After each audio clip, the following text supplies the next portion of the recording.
Hello, welcome back. Glad you could join me. So today I wanted to talk about the book Fortress in the Eye of Time by C.J. Cherryh. Now I had to look this up because I don't know about you, but that doesn't automatically scream Cherry to me.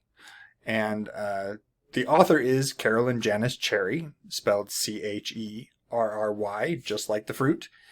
Apparently her editor thought that Cherry sounded too much like a romance writer, and so added the H on the end. It's just a silent H. I guess it worked because I don't know that I've ever thought, oh, this is the name of a romance writer. But anyway, this is the first book that she wrote in the Fortress series. There are multiple books in this series. This one was published in 1995, and it covers Fortress in the Eye of Time, obviously the first one, Fortress of Eagles, Fortress of Owls, Fortress of Dragons, and Fortress of Ice as the last one. As a caveat, if you are the kind of person who likes light reading, this is not for you. This is this is a tome. It's a very thick book, and I'm trying to think if I can find how many pages are in it. I'm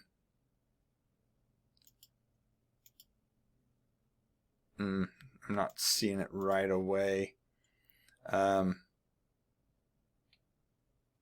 Anyway, it's quite a tome, and 784 pages. So, yeah, quite hefty, and very psychological, very much introspective. Some of the stuff I was reading to remind myself what the book was about mentions that this is a character-driven narrative. So it's very important for the author to go very deep into the character rather than having this be an event-driven narrative where event is much more important. Now, to back up, we start out with a wizard. His name is Marl Gestarian. He lives in a fortress all by himself, and he starts feeling stirrings of a dark wizard that he defeated a long time ago. But he's no longer on his A game, and so he comes up with an idea to create a successor. There's not a woman around with him. He's all by himself. And so he creates a being called Tristan.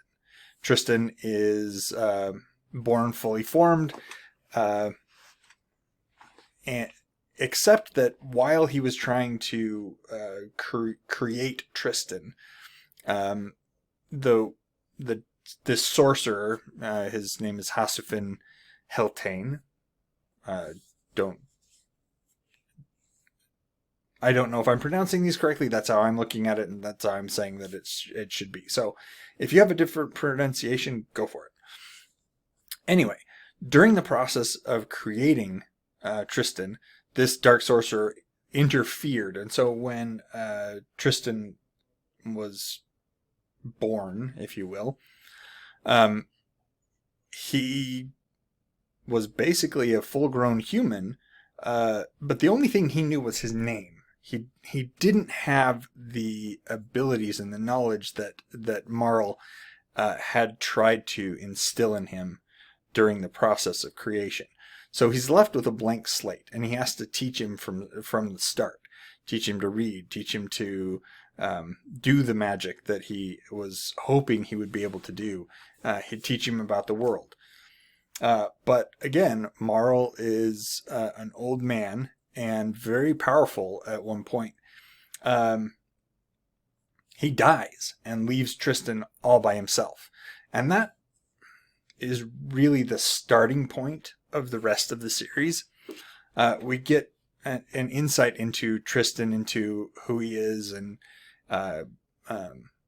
how he was created, but we don't really start getting a sense of who Tristan is until he has to start interacting with the outside world.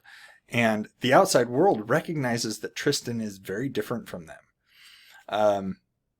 That he has uncanny abilities and that he is maybe more than he just seems on the surface. Fortunately for Tristan, he does end up in the company of Prince Kefwin. Now, Prince Kefwin is the heir to the throne of one of the kingdoms that's involved in the book here, and he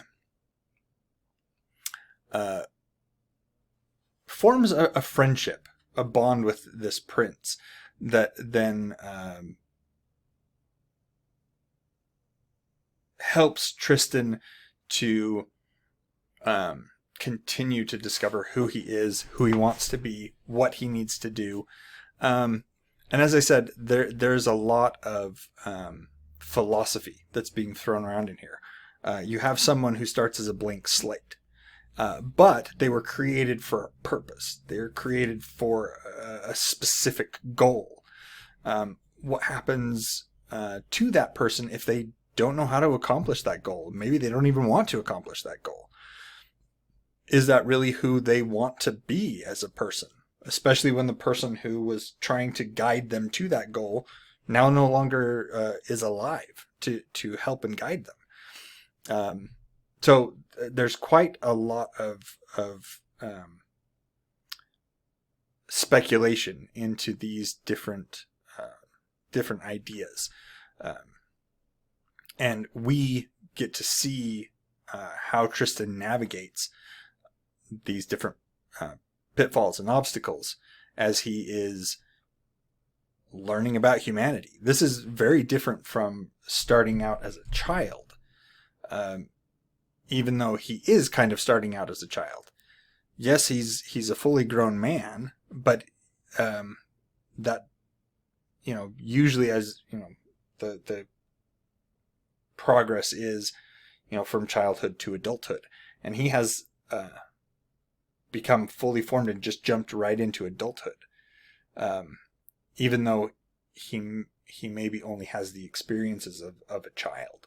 So how does he go from being this innocent blank slate to someone who can take control of his destiny and do the things that he wants to do when he doesn't even know what he wants to do?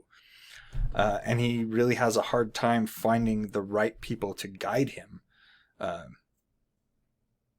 Because one, normal humans feel uneasy around him. They can tell that he's different.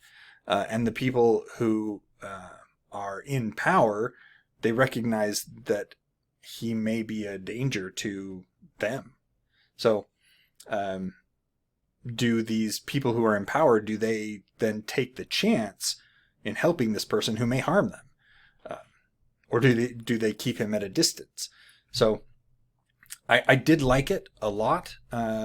It's very heady stuff, very deep in a lot of ways. And as I said, if you're not interested in having to think while you're reading fantasy, this is not the book for you. But if you're really thinking that you would like to go deeper into your fantasy, you want to go, you like the fantasy, the mystical setting, but you also want to jump into some of these philosophical topics and see how someone has imagined that they fit in with a fantasy world, this may be the book that you want to read. So let me know if you've read this book. Let me know if you've read anything else by C.J. Cherryh. This is the first book, and so far only book, of hers that I've read, and I did like it. I do plan on getting into the other books in the Fortress series.